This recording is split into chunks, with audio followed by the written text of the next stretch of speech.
Guru Brahma, Guru Vishnu, Guru Devo Maheshwaraga, Guru Sakshat Parabrahmam, Tasmai Sri Gurave Namaha. Sadashiva Samarambam, Shankaracharya Madhyamam, Asmadacharya Paryandam, Vande Guru Paramparam. Sagana Vavadu, Sagana Punaktu, Sagaviryam Karavavagai, Tejasvina Vadida Mustamavat Vishavage. Om Shanti, Shanti, Shanti. Yogena Chittasya Padena Vacham, Malam Sarirasya Chavaitekena. Yopa Karottam Prabharam Munina Patanjali Pranjali Manadosmi. Good morning. So we are in probably the last session for this Samadhi Padha. We just look where we left in the last class. So Patanjali has given us a tool set, a knowledge, where we take our uncontrolled mind. As of now, if you really look at it, our mind is not really controlled. We are controlled by our mind. Our thoughts drive our life. Therefore, we have problems and pleasures intermixed as if, it is granted to us to take day by day. So we realize that we can change this. To change this, we should take control of the mind, the shikara. Therefore, the Patanjali said, okay, with an uncontrolled mind, kshiptam, the dull mind, the mudam, the mixed mind, vikshiptam. So be it, but by just doing what I'm telling you, what Patanjali says, as abhyasa vairagyam, and with Ishvara as the center of attention for the contemplation of the dhyana, you will attain a progressive state of your mind, which he called it as Samadhi. So I'm giving a summary of all this we learned so far. The uncontrolled mind, by certain practices, certain abhyasa, and certain vairagya, and certain dhyana of the Ishvara, we achieve a progressive stage of mind, which is called Samadhi. Samadhi is not the act of dying or act of sitting with the eyes closed and motionless. That is a posture. Samadhi is a state of mind where you have control over the thoughts in the mind. That he gave into four aspects of it, fourfold rather. Savitarkam, nirvitarkam, savicharam, nirvicharam. This we saw in the last session. Briefly, vitarka samadhi means we are able to achieve concentration and oneness, egagram, with the object of contemplation, whatever it may be. It may be the woman you want to marry, or it may be the job you want to get, or maybe the quality that you want to acquire, whatever. But here we're talking about the Ishvara Pranidhanam, or the Ishvara Dhyanam. When we have the concentration resulting in a Samadhi, remember, Dhyanam is the battle to control the mind. When the battle is won by you, the Dhyanam turns into Samadhi. And when that Samadhi is Vitarka Samadhi, so Vitarka Samadhi with the Vitarkam, Vitarka means you still have the extraneous thoughts. What is that? The object that you are contemplating, the word of the object, the artham of the object, the jnanam that I know, I know this, I am doing the dhyanam, I am worshipping Lord Shiva, Shiva's form, Shiva's word. I am blissful. All these thoughts are also there. But only those thoughts.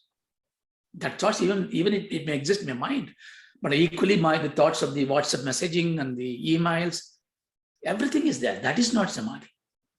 So when I am able to just focus on the God or the object of contemplation, I feel one with that, but I am also aware that I am in the meditation.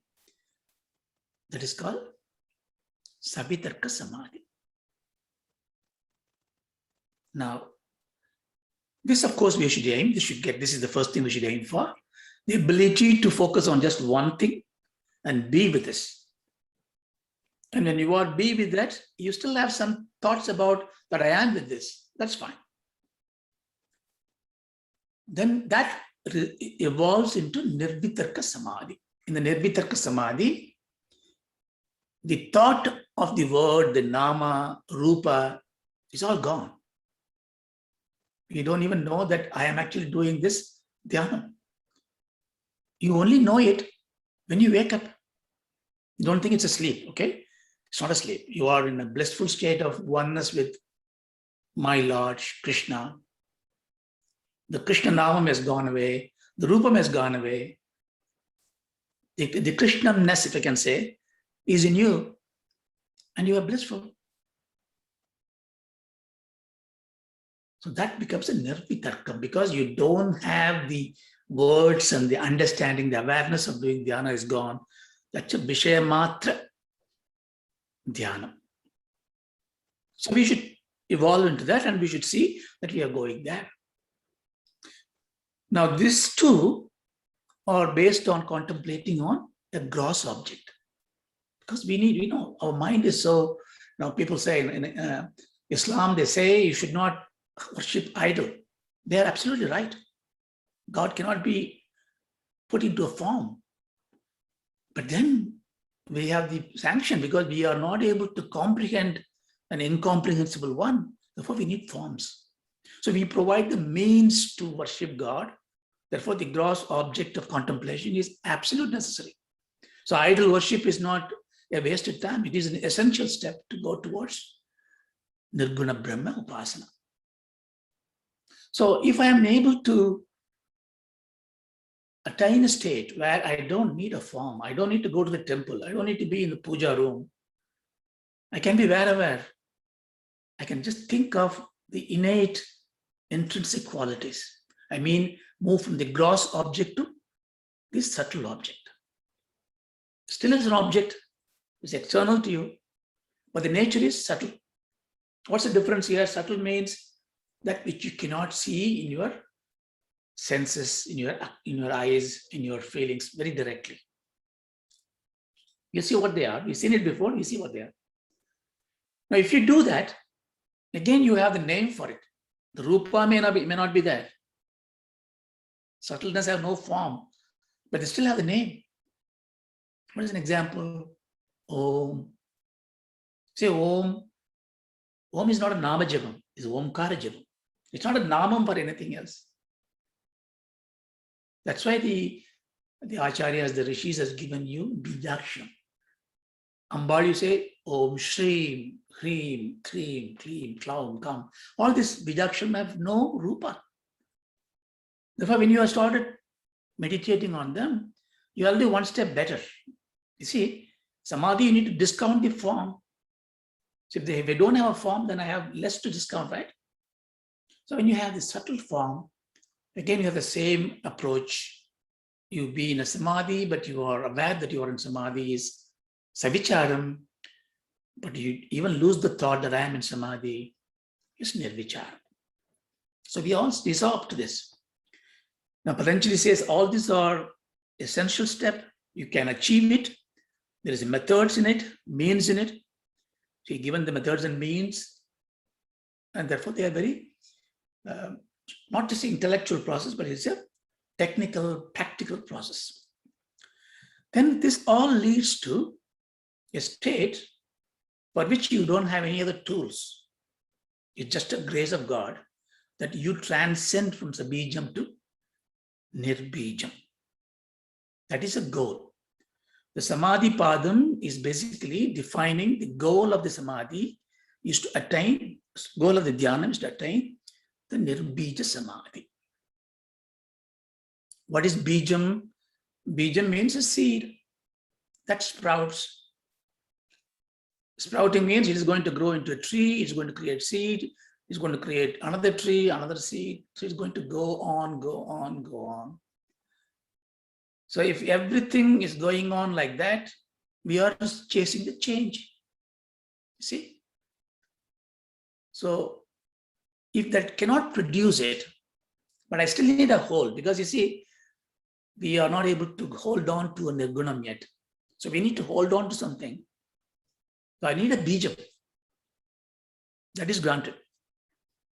But the bijam I hold on to should not be the one that will grow into another tree and produce another bijam and another. Then I am in a vicious circle. So he said that vitarkam, vicharam is all this sabija samadhi. That means you get bliss, you get dhyanam, you progress, but you will be in samsara. That means you will die, you'll be born again, you'll go through all this thing again, you'll die, you evolve. That's fine. You see, samsaram, we start initially, samsara means grief, right? Because whenever we find difficulty in life, samsara, what it is, the life of samsari is so difficult. Because we correlate, associate grief, distress with samsara. If you're happy, nobody bothers about going to sannyasa, right? But when you evolve, samsara is not just grief. Samsara is also happiness. Then why should I get rid of it? What's the point of getting rid of happiness? The point is, the happiness and sadness, when they come and go, anything that comes and goes is not satyam. That means that is not the eternal bliss. Because I do not know what is that is comes and goes, I eternally live in avidya. Therefore, we start growing into a better definition of samsara. Samsara is not just grief. Samsara is a mix of grief and happiness. But samsara is avidya. So it gives you, therefore, a freedom.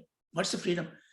If samsara is avidya, if I have a jnanam to dispel the avidya, I don't need to be a sannyasi. I don't need to renunciate. I don't mind born again. I can be a human being. Give it to me, I can enjoy life. Because I will be unattached. This is what all the avatars signify. Of course, Sambhavami UK, avatara comes to destroy badness better.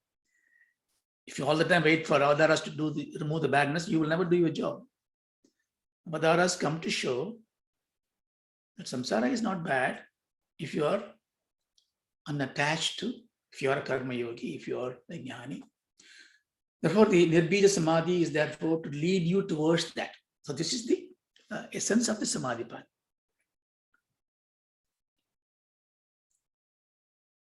So why this nirvichara samadhi is more important?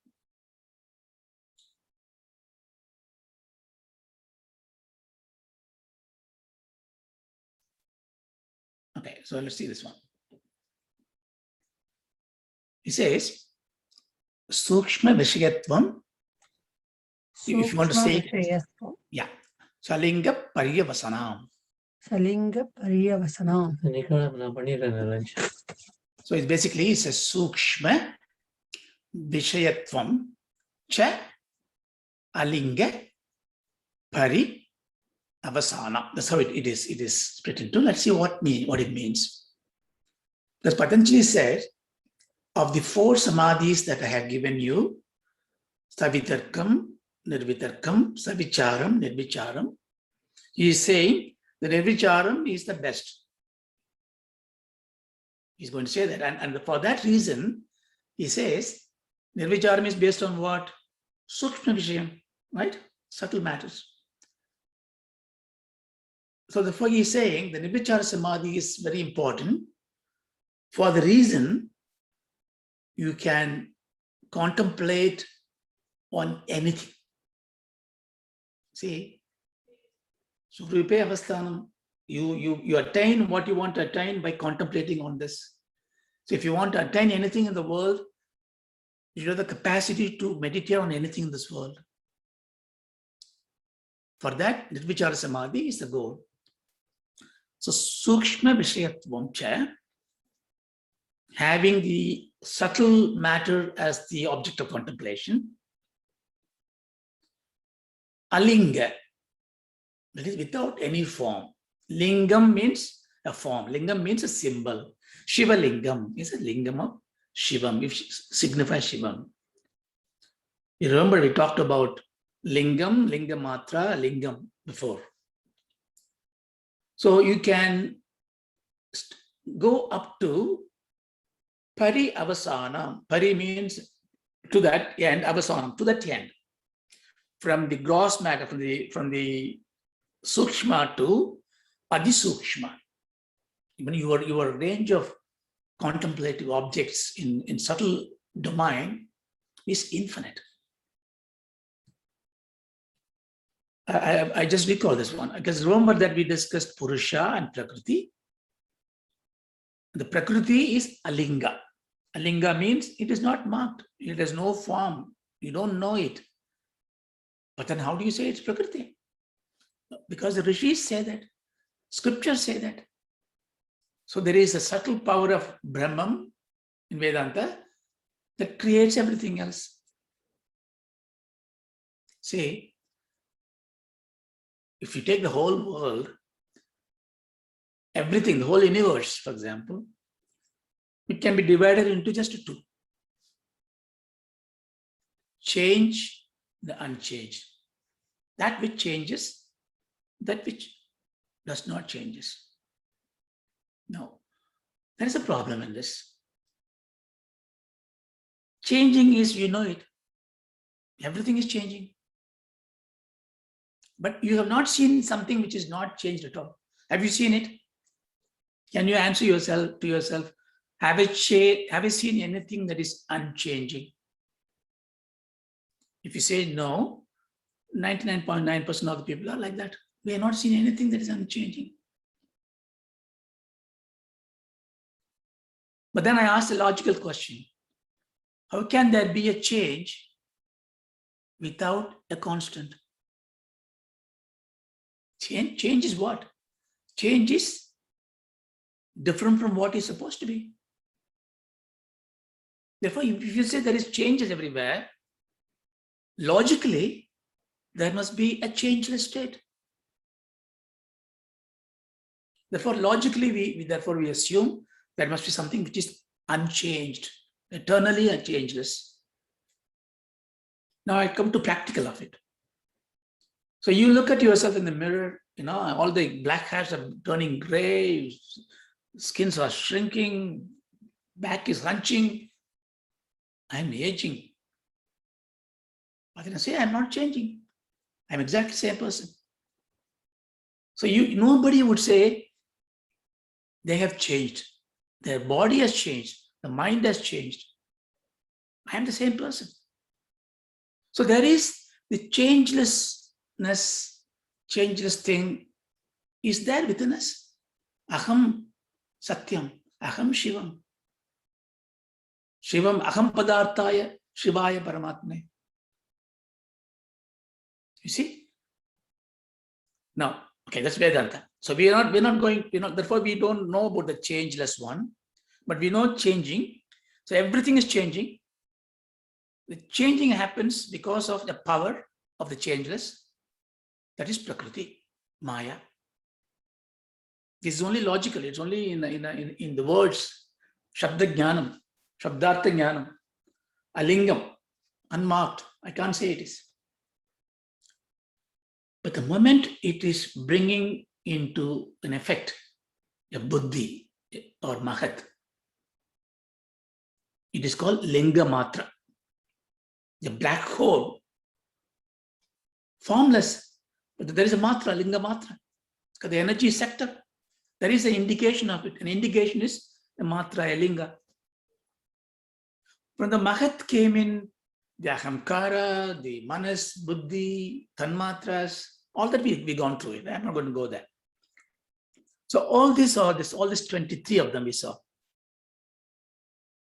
except the Panjabhutas, which are the gross part. So all these are called Sukshma.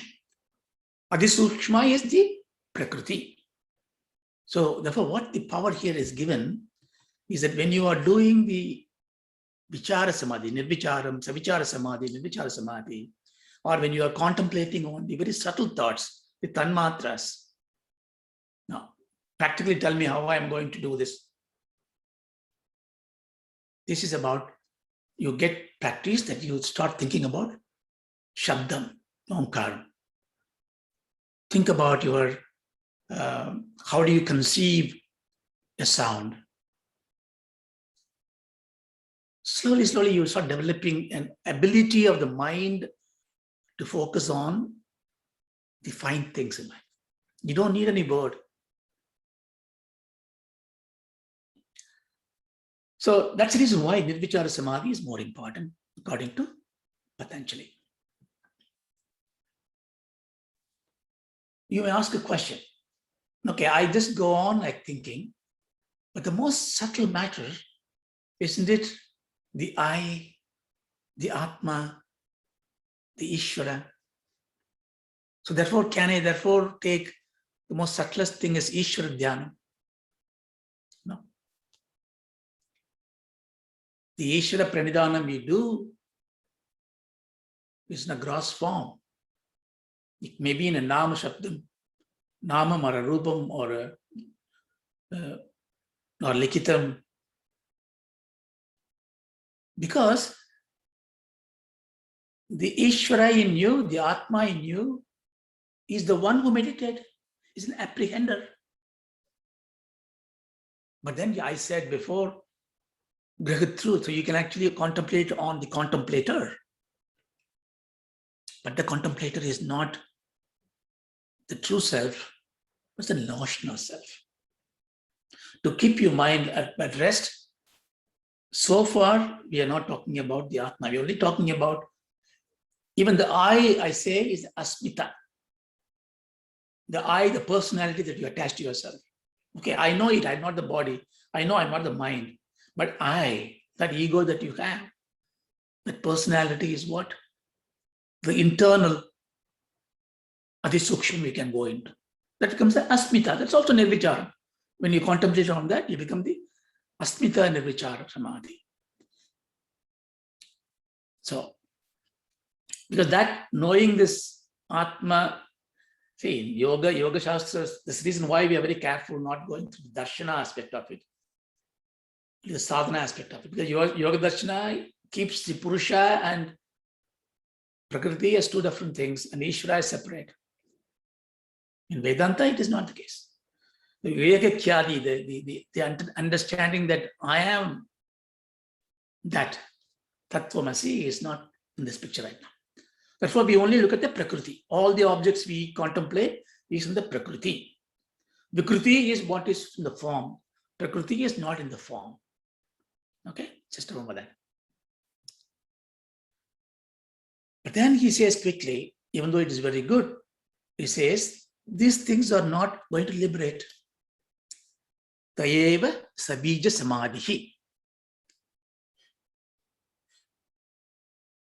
So here he's saying, Tayeva, those ones that savitarka, savichara, nirvitarka, nirvichara, samadhis are sabijam.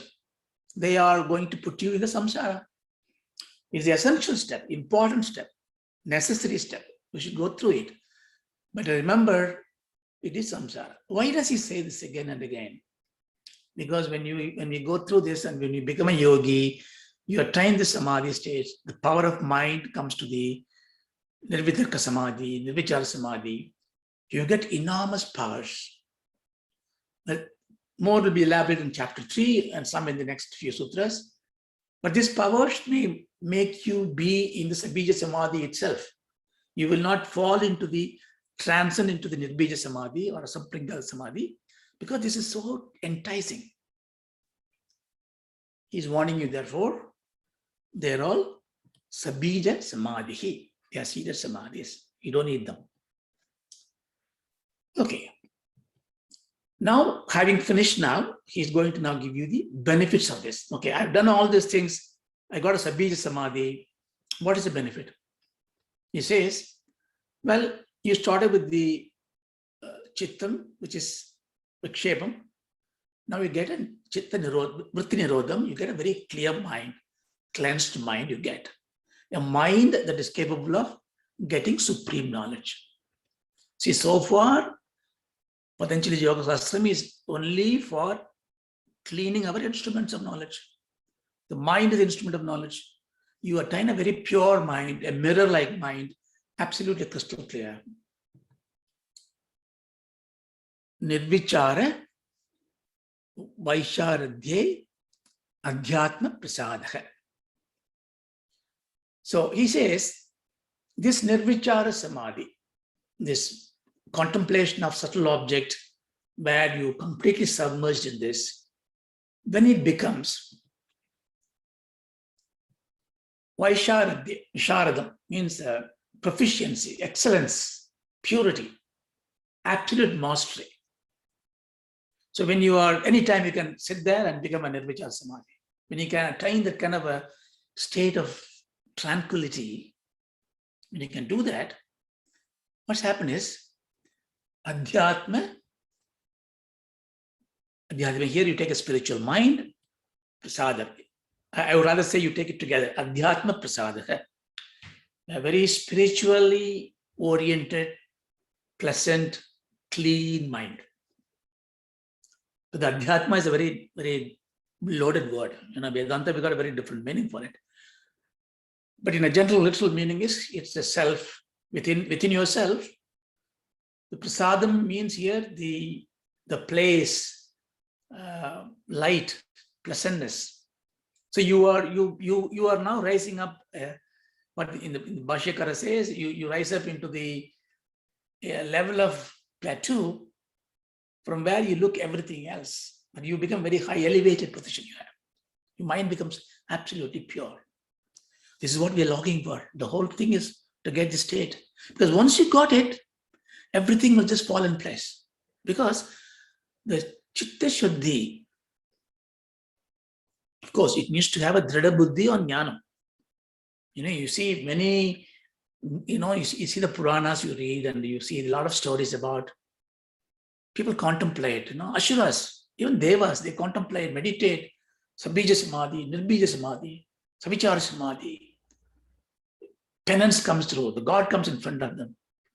They open the eye, what do they ask for? The moment they open the eye, they get fear. Let me not die, right? I will not die this way, that way. They invent a lot of stories. Why? Because when you go to this dhyanam, when you see a guy who is sleeping, the guy is a moron, he always shouts at you, he's a evil-minded fellow, but he's sleeping. When you sleep, when he's sleeping, you look at him, he's like a child, right? Harmless. When he comes back, all his qualities come back. Same way, when you are in the Sabija Samadhi, when you are in the kind of Nirvichara Samadhi, mind is absolutely pure.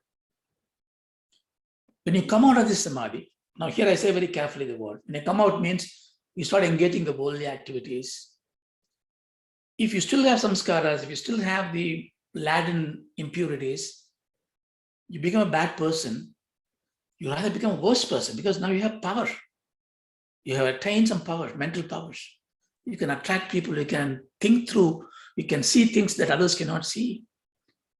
But you don't have Atma-jnanam. So you need to always have this in comparison with this, must have the knowledge, which Patanjali is going to emphasize on it very, very clearly. But here we got a very pure, clear mind, prasada. So this is the prayojanam of the clear mind. Okay, what is the use of the clear mind? What am I going to have when my mind is pure and clear? He says, it's a very, very important sutra. The mind becomes a truth-bearing mind. I mean, incidentally, I was using the same phrase before. When you achieve the Nirbija Samadhi, you get truth-bearing mind. But what is a truth-bearing mind? This is what he is giving in this sutra. Ritam para tatra prajna. Tatra ritam para prajna. This word ritam para literally means Bara means load. Bara means load, weight, holding, leverage. Rhythm means the truth of the truth. You understand very carefully. Rhythm means the truth of the truth. What is that? In Rig Veda, start with Rhythm. Rhythm is the most profound word. We say in Shantipada, Rhythm Vadishyami, Satyam Vadishyami. First we want Rhythm Vadishyami. Let me have Rhythm. In English, we say Rhythm means excellent flow, right? Rhythm. Same thing here. But it's got some insight to this.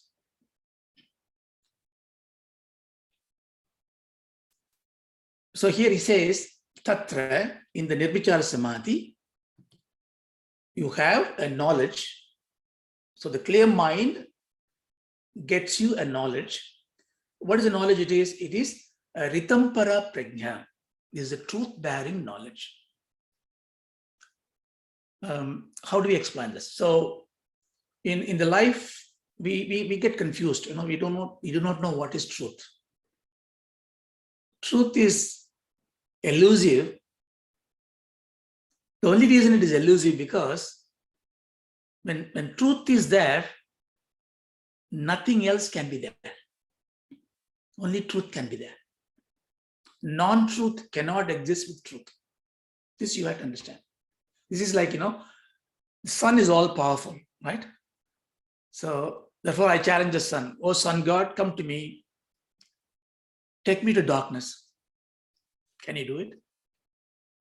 The poor guy comes there, okay, I will now take you. He holds your hand. He looks for darkness everywhere. You could never find. Why? Wherever sun goes, there is light. You see, sun is therefore Satyam, Prachodayat. So when sun is there, darkness is not there. Satyam asti. Satyameva asti. But there is darkness. So therefore, in this world, because we have taken the world is therefore has got changes. Changes are not Satyam. Since I'm living in the world, I am not able to live with this Satyam alone on my hand. Please understand, I'm not saying you must have Asatyam. Very important to understand. Satyam alone you cannot hold on to. Unless you become one with Satyam, moksha, liberation. But you need something to hold on to that. That is Rhythm. Give another example for this. So, when you look at the sun or a moon, whatever, just say sun. So you say sun rises in the east. You see every day, very, very Drishtanta means morning you get up, sun comes in, they predict 6:45, 6:36, 30 degrees east, sun is rising, absolutely rising. Therefore, sun rises, sun sets. Knowledge. I need to use this knowledge. Otherwise, I can't define my day. So, children are told the fact. What is fact? Fact is that you factorize in your brain to be a quantifiable, provable, feelable result that you can use with this. Fact is not Satyam.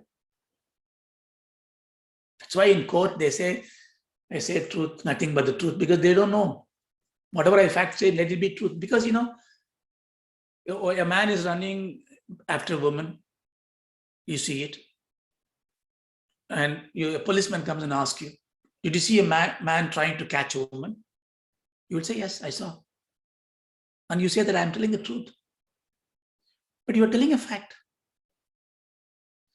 Because that man may be running, maybe jogging. You do not know. But you saw an instant of a snapshot of what is happening. You got a fact. You do not know the truth. So sun rises in the east. I understand as a truth, but as I learn in science, it is not the case. Sun never rises, never sets. But that rhythm, that flow is important. So that is rhythm. So I accept the Satyam, sun never rises, through the rhythm. So therefore you are able to handle the Satyam very well. Everything rotates around the earth. That's what our astrology is done in India before. And everybody ridiculed. I mean, until Kepler find out that, this is like this, sun is in the centerpiece and the earth is not the centerpiece. All these are nonsensical not. Then we all said, Indians did not know anything. But if you really look at it, so that's a rhythm, not Satyam. The whole astronomical bodies, nothing is stable. Earth is rotating around the sun, but the whole solar system is rotating, is moving around. So if everything is moving around, what is the center? Anything can be center. Mathematically, you must relate to everything else. And in that case, what is the best center to choose? The center where you are. That's why Earth becomes the Bhumatya. In our Sankalpams and our thing, we say, where I am the center. And Vedantam goes beyond. Forget the Desha, Kala. You, the very you are the center of everything. For you, the whole world exists. See, very profound. So rhythm is therefore the understanding of the truth. So in our world, we must always understand the true nature of things. You can take it this way, make it simply. Rhythm means the maximum absolutely possible nature of things. So therefore, what do we have to do? The education is Rhythm Vadashyami. Now here he is saying, Rhythm Para Prajna means your mind is so pure, your knowledge is Rhythm Para. This is very intuitive knowledge. So you can say intuitive wisdom. Intuitive wisdom is not your mind thinking wisdom. People say, oh, it came by intuition. We say very usually, we say, okay. Sometimes it may come through intuition, but intuition is much more subtle. It is something inexplicable, illogical in a common sense, but it is as close to the truth, as close to the experience of it.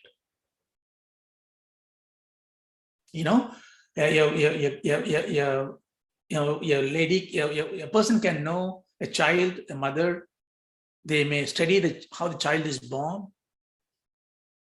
but when they are pregnant, when they are delivering the baby, that is Rhythampara. Yeah. Intuitive. You don't even know. They will know, they communicate to the child when it is in the womb. Intuitive. So your mind becomes so pure and you get a Rhythampara prajna. That's what this here says. Okay. Now you ask the next question. Okay, I got a clear mind. It gives me Rhythampara prajna, a truth-bearing mind and truth of the truth I know. So I become so finely, intuitively wise. What's the benefit of that? What's so special about that? So here he goes to differentiate. This knowledge is not the knowledge that you can acquire from any book, any school of thought, any guru, but only by yourself. So he says, Shruta Anumana Prajnabhyam Anya Vishaya Visheshatvat. People have given very different definitions, explanation for it, which is sometimes is a Bhashya Virodham. So let's just go with what Machikara says. Here, Shruta Anumana Prajnanabhyam. Shruta means hearing. So what you hear. So you acquire knowledge through what? Remember the pramanams we got? Remember the pramanams? Pratyaksham, Anumanam, Shabda Pramanam. So Shruta means Shabdam. So I'm telling you, this is how it is. Then you learn from me, hearing. Or this is how the Vedas says. This is how the scriptures say. So your knowledge comes through Shruta, by hearing. Then you use whatever you heard, and then you contemplate and infer, logically derive something. Oh, this is like this, therefore this must be like this. So anumanam. These two are the prime one. Of course, there are many things, right? Upalapti, all this. So we don't need to go into detail. So pratyaksham is, so he leaves the pratyaksham away. He's taking shrutam, anumanam. The knowledge you get from this scriptures and shastras, even this very Patanjali yoga shastra you study, or you contemplate and derive some knowledge, these two knowledge is very different from the knowledge you get from the Hrida Prajna. Why? Because Anya Vishaya, okay, that one deals with a very different object. Vishesha Tattvas. Pratyaksham, he left it, right? He has taken two pramanam. Pratyaksha pramanam is what you see from your eyes and ears and everything. Shrutam is the Shabda pramanam. Anumanam is the inference. Patanjali takes here what you learn from these shastras and what you infer from the logic. Those knowledge are different from the knowledge you get from the Hrida Prajna. They are different. They are not the same. Why? Because this knowledge is Vishesha Tattvas. It's got a very special meaning to you. Anya Vishya, different from others. So first we answer the first question. Why does he left the Pratyaksha Pramanam? So he basically assumes the Pratyaksham that you see from the eyes, the gross stuff, is definitely not in this picture. So therefore he discards the Pratyaksham is naturally not going to give you the knowledge of intuitive wisdom. So he takes an assumption. But he's also going to come back to Pratyaksham as an essential part, a supreme part, but he's going to call it a yogic Pratyaksham. No, you might have wondered, like I wondered before. Jnanam is everything. Once you know this jnanam, you get a liberation. But somehow I always want to experience it, right? We also always want to experience it. Well, one with Shivam, how do I experience it? One with the Lord. Do I get a light? You get some honey pouring on me or what? I want to experience it. But Vedanta will say you will not experience it because experience is an object to be experienced, but you are an experiencer. I said, Guru, stop it. It's boring me. I want to have experience of it. Then he says, okay, do some sadhanas. So Patanjali is therefore giving a very honey-coated pill. Yes, you will get as close to that experience.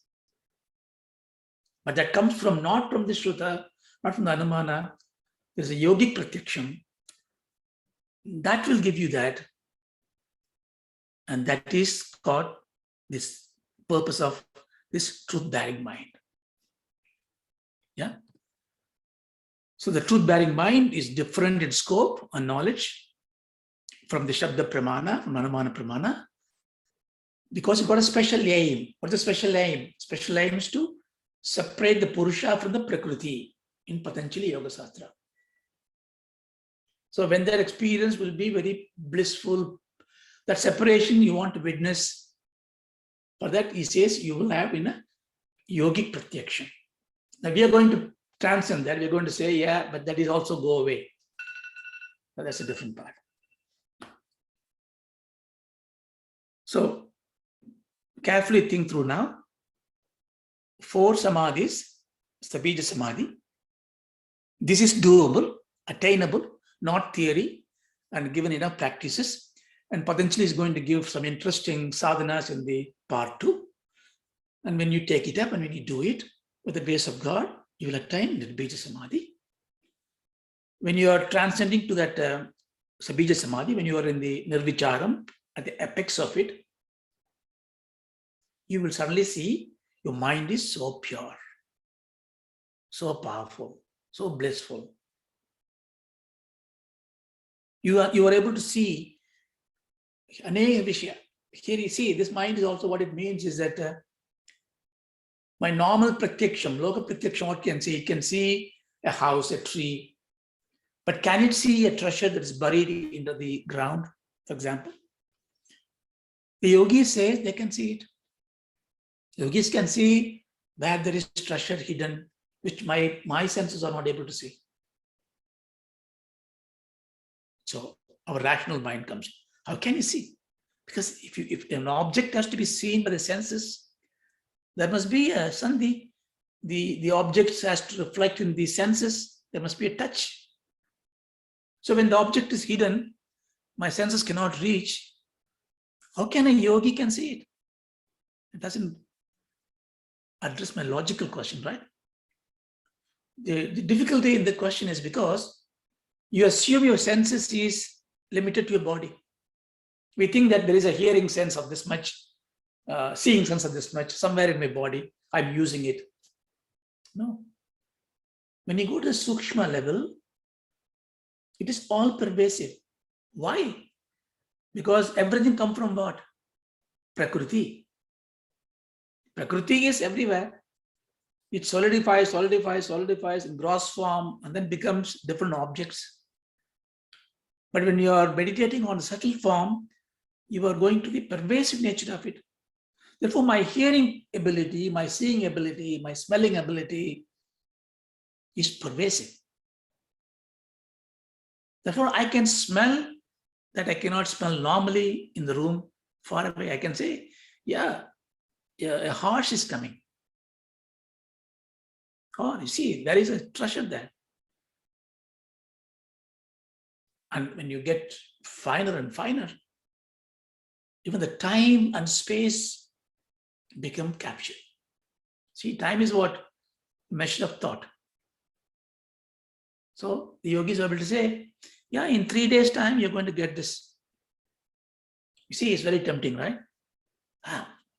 Imagine I get this power. Patanjali says you will get these powers. Provided you have the intuitive wisdom and the truth-bearing mind. All this happening within this Bija Samadhi. That's why the prajna has come there. You don't become a jnani because you are ready to transcend. The word transcend is very important. You know, I've been so far saying what literally Nirodha means: control your mind, control your mind, control your mind. And there are a lot of practices we are going to learn and we are going to put into use, and we're going to improve and control and control. And if you only do that without Vedantic Jnanam, then when the control is lost, you fall. When Ravana's control is lost, he fell. So control has to be there. Therefore, you have to be always in the abhyasam. But then you think about it. Why am I controlling something? 2 reasons. One, it is not in your control. 2, it belongs to you. You own it. I don't control a child who is making racket in the street. I just look at it sympathetically, but I expect the parents to control it because it's not my child. My child, I'm going to control it. So when I take ownership of that, when I attach to that, I have an obligation to control. And this is essential. Therefore, I have this journey, pursuit of controlling my mind. I do all the abhyasam. But the Vedanta Jnanam start dawning me, because my mind is getting clearer and clearer. Truth-bearing mind comes in. And I say, after all, it is not me. It is a Sukshma body. The mind is not me. So it is not me means the frolicsome child, the cheerful, cheeky child that is creating havoc. I just watch it. I don't control it. I watch it, and then the child really dances sometime and just falls asleep. Gone. What I have done now is I have not taken Nirodham. I taken Nirodham to new meaning. Nirodham means transcending it, not controlling it. Udasinam. That means we need a adhivairagyam. Parama Vairagyam. This is why Vairagyam and Abhyasam both are coming together. When the Vairagyam becomes so big that you can detach yourself from everything else, I don't need to do any dhyana. That's why you see that becomes Sagaja Samadhi. Sagaja Samadhi means that you are there all the time unattached.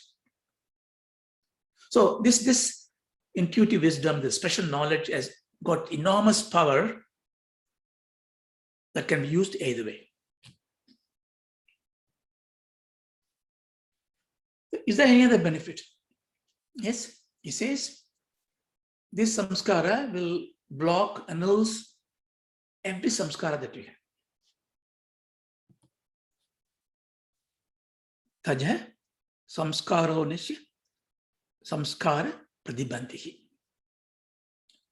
Samskaro anya samskara pradibandhihi. It's interesting. So here he is giving a very tangible benefit, very important benefit to us. When you attain the Nirvichara Samadhi and when you get the clear mind, truth-bearing mind, the wisdom is wise, what happens? From that, arising from that one, samskara. See, remember that we discussed in Tattva-bodha, also in the early Patanjali Sutra, that anything you do would have an impact, an imprint. The deeper your attachment to the action that you have, stronger the imprint. That's why you don't remember many things, because you don't do everything with great impact. But you remember that the word that hurt somebody else that you uttered, or the gift you gave to somebody, the happiness you got. Where you have the attachment to an action, there's an imprint. The imprint has to give you, it's like a seed, it's a bijam. So it gives you happiness immediately, a drishtabalam. I mean, it's going to create an adrishtabalam. It goes to become a samskara, vasana. Remember all this, we studied all this before. So every action will create a samskara. There are only 3 ways you can do action in this world. Do you know that? You can do action by the words, action by your body, action by your mind. All your karmas, you do only by 3 things. I tell you something, I tell you off, I hurt you, my words are then a hurting action. I don't tell you, but I think in your mind, oh, I don't like you getting all this thing, I get jealous. I've done an action, a bad action. Or I come and hurt you. Or even good things. I know I bless you, or in the words, I bless you in the mind, or bless you by action. So all these 3 modes of action create samskaras. Even the good things will create samskaras. So therefore, when I have the intuitive wisdom, good thoughts will come. The good thought comes mean there'll be good samskaras will be there. Called karma shaya. Karma ashaya. She means sleeping. Ashaya means that which collected, accumulated, sleeping. Vasanas. Please bear in mind, therefore, anything you say, anything you do, any action your body does, create a samskara. Samskara create an attitude in you. Attitude becomes a personality. Therefore, you are what you do. So you can become a very noble person just by ensuring that your samskaras are noble.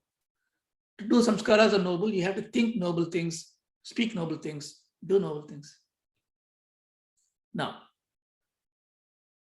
when you're in a normal life, if you do good things, bad things, the good samskara comes, bad samskara comes, both are coming together. And then there is an imaginary Chitragupta sits there, okay, he weighs in the thing, okay, I think more is in the bad samskara, therefore he has to go to the world. And I'm going to take some of this bad samskara, some of the good samskara in a little packet.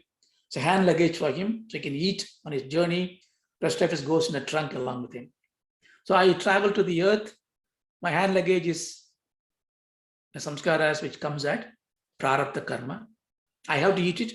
I'm landing as Australia, no food is allowed. I must finish off doing the journey. Therefore, I started eating my prarabdha karma. I can't do anything with this. But the luggage that I put on the check-in compartment is my samskaras come to me. Yeah. Now, this is how this happens. So therefore, our idea is to do more good samskaras. That is the decent life to live. But when you come to yogic life, I got now action. See, the guy become a yogi, he's not going to sit idle. He's going to do his job. He's going to do the gardening, take care of the house, society. He'll be engaged like you and me. So he does words, he does action, he does physical actions. That creates samskara also. But this samskaras has got a very special power. What he's saying is, this samskara will challenge anya samskara. All of the samskara that we carry is called Vyuttana samskara. Prarabdha samskara. Vyuttana means it's again a technical word. It's opposite to Samadhi. Vyuttana is opposite to Samadhi. Scattering. So all of the samskaras will be pratibandhi. Pratibandhi means it opposes and destroys. This is great. You know, in Vedanta, we did when you have the jnanam, the fire of jnanam will destroy your karmas. The prarabdha karma, you go through it. That's why even acharyas have cancers and all this, they suffer through it. And they can cure it if they want to, but they want to spend this prarabdha karma. But whatever they do in this body, it doesn't affect them. So this is what you get as when you become a yogi, when you get that state of mind, you may continue to do your job. You are in the world, you may exist. What others may think that you are doing a good or bad, really not good or bad, because that nothing will affect you. Because why? The seed that you have is going to be roasted by the fire of jnana. A roasted seed cannot grow. It's a bija samadhi. It is going to be a nirbija samadhi. It started beginning to be roasted. It is losing all its power. Plus, because it has got such an aroma, it kills all the samskara bijams. There is no other way you can kill samskara bijams. So can the God remove all my samskaras? Yeah, but indirectly. What God will say, yeah, I am going to remove everything. Take this birth and you become a yogi. So you will do the yoga, you do all this. He will make you go through the process because he created the process. He can't challenge it, he can't change it. Therefore, he will make you do all those things. Therefore, the opportunity that we have in this birth to listen to this kind of talks and the ability to practice them is a really blessing, because even a little bit if we can do, it will improve. Some of this, if you're able to think back on what bad things I have done. This is very important. You see, I go to work and I removed somebody's job. No, they not performing well, let them off. Or I made a lot of things which disturb my mind, right? So I come home, put on television, watch the football, cricket going on. I forget everything. But again, it comes back. So the gross thoughts can override each other. But if I say I want to go and sit in dhyanam, I go and sit in dhyanam, 99.9% of the time, in the dhyana, what we see all the bad thoughts coming. Only when you do dhyana, all the bad thoughts comes. Why is this? When I watch television, my bad thoughts doesn't come. I can watch television happily. But when I sit there in front of God and do dhyanam, all the bad thoughts comes. Then we don't go and do the dhyana. But if you understand the insight, you would welcome this. You know what's happening there? When you're going sitting for dhyanam, and you are trying to do from your past good deeds, your good samskaras are coming up to annul, to block the bad samskara. Immediately all the bad samskaras got angry. They get up. They know that, oh, this is coming.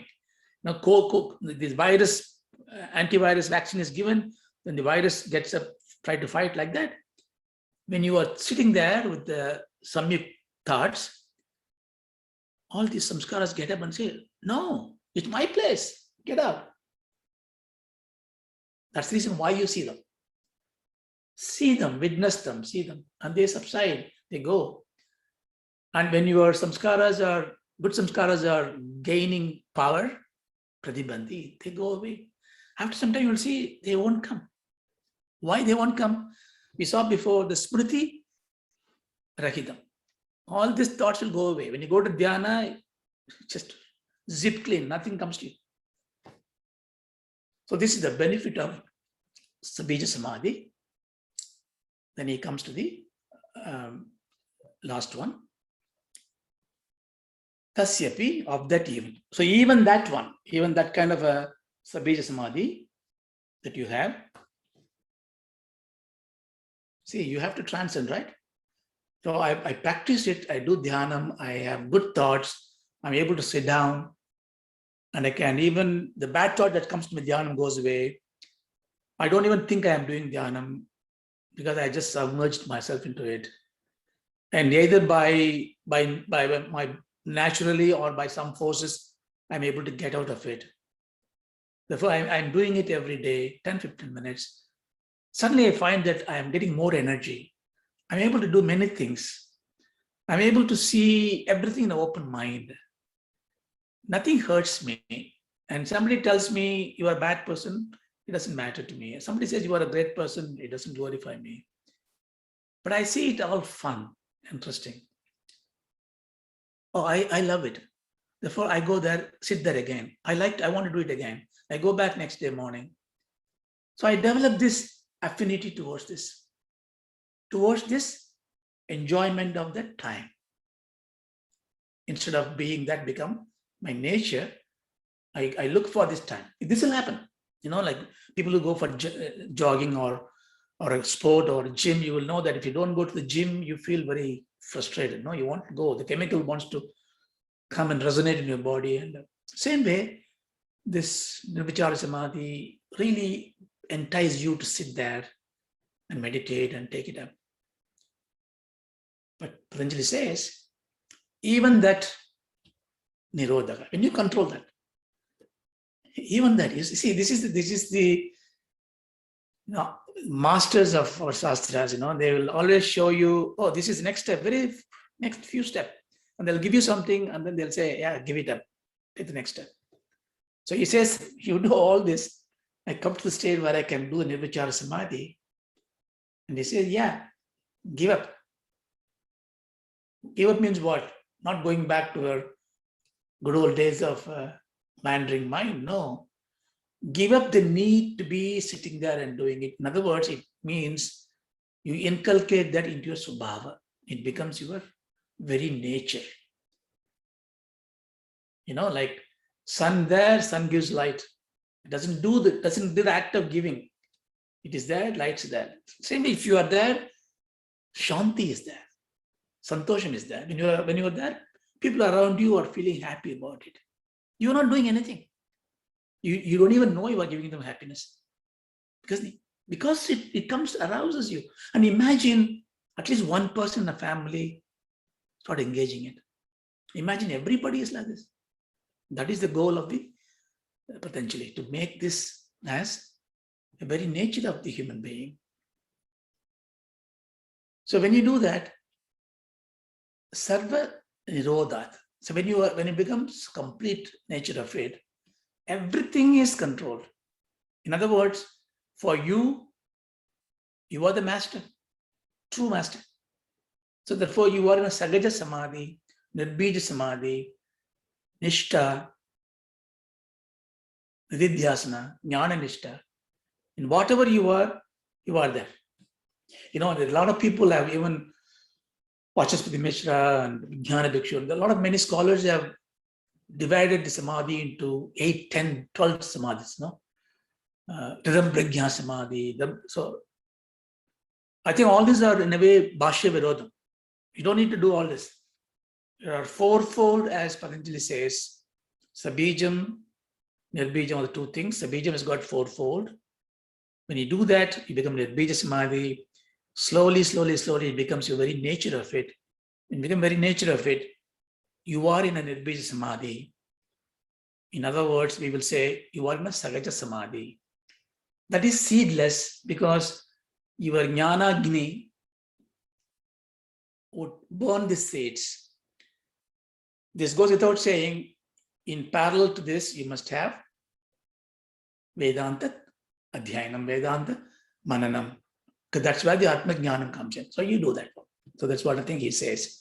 When the control, cessation, dissolution of even that samskara occurs, nirodha of everything else ensues. So you have iti Patanjali Rachite Yoga Sutre Prathama Samadhi Padha. This is how Patanjali finishes the Samadhi Padha. We do a different Shanti Para today and we conclude it.